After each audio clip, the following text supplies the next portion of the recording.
एक चोर की प्रेम कथा।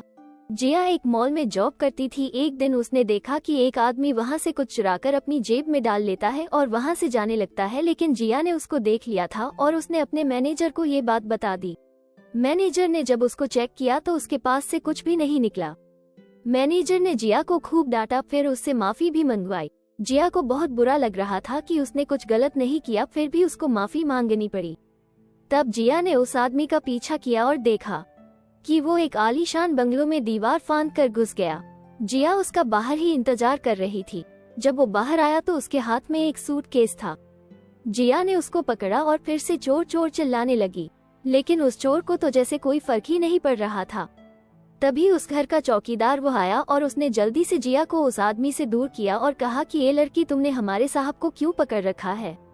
तब उसको एक और धक्का लगा। उसने मन में सोचा कि अब फिर से लगता है मुझे इससे माफी मांगनी पड़ेगी, लेकिन उस आदमी ने कहा कि बहादुर जाने दो इस लड़की को, इसमें इस लड़की की कोई भी गलती नहीं है।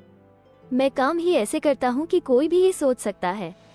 तब उस लड़की ने उस आदमी को पूछा कि आपको मैंने खुद अपनी आंखों से मॉल में चोरी करते देखा था, लेकिन वहाँ भी आपके पास कुछ नहीं निकला। यहाँ भी आप दीवार फांद कर गए और आते हुए एक सूटकेस लेकर आए, तब मुझे लगा कि आप यहाँ से कुछ चुरा कर लाए हैं। तब उस आदमी ने कहा, चलो तुमको समझाता हूँ, अंदर चाय पीते हुए बात करते हैं। मैं चाय नहीं पीती, जिया ने कहा। वो आदमी बोला तो हर्बल टी पी लेना। जिया ने ओक कर दिया और दोनों अंदर चले गए। फिर अंदर चलकर जब जिया ने उसका घर देखा तो वो अचंभे में रह गई कि इसका इतना आलीशान घर है तो ये कितना अमीर होगा, तो फिर इसने मॉल में चोरी क्यों की। तब उसने कहा, मेरा नाम सुशांत है और मैं एक छोटी सी कंपनी चलाता हूँ। अब बात करते हैं चोरी की। तो मैं पहले एक चोर ही था। मैं छोटी मोटी चोरियां करके ही अपना जीवन यापन करता था। मैं पढ़ा लिखा तो था, पर हालतों के हाथों मजबूर होकर मुझे चोरी का रास्ता चुनना ही पड़ा। लेकिन फिर सुमन नाम की एक लड़की मेरी जिंदगी में आई और उसने मेरी जिंदगी में प्यार और खुशियां भर दी। एक दिन उसने मुझे चोरी करते देख लिया और मेरे पीछे पीछे मुझे आवाज लगते हुए आ रही थी।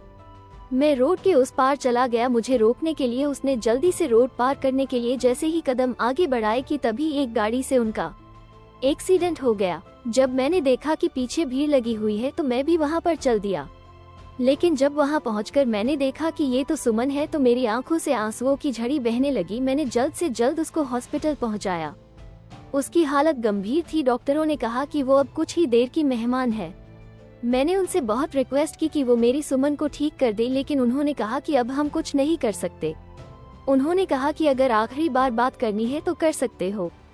तब सुमन ने मुझे कहा कि उसने मुझे चोरी करते हुए देख लिया था और इसीलिए वो मुझसे बात करने के लिए मेरे पीछे आई थी कि तभी उसका एक्सीडेंट हो गया। उसने कहा कि उसके जाने के बाद वो चोरी करना छोड़ देगा, ऐसा वादा करो।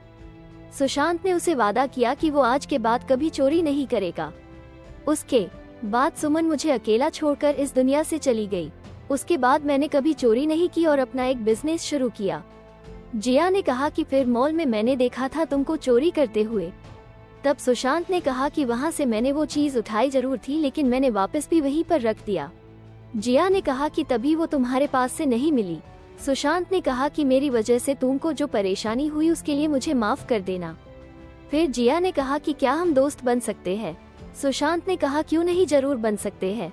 फिर वो रोज मिलने लगे और उनकी दोस्ती प्यार में बदलने लगी। धीरे धीरे वो दोनों एक दूसरे के नजदीक आते गए और एक दिन जिया ने सुशांत को प्रपोज कर दिया।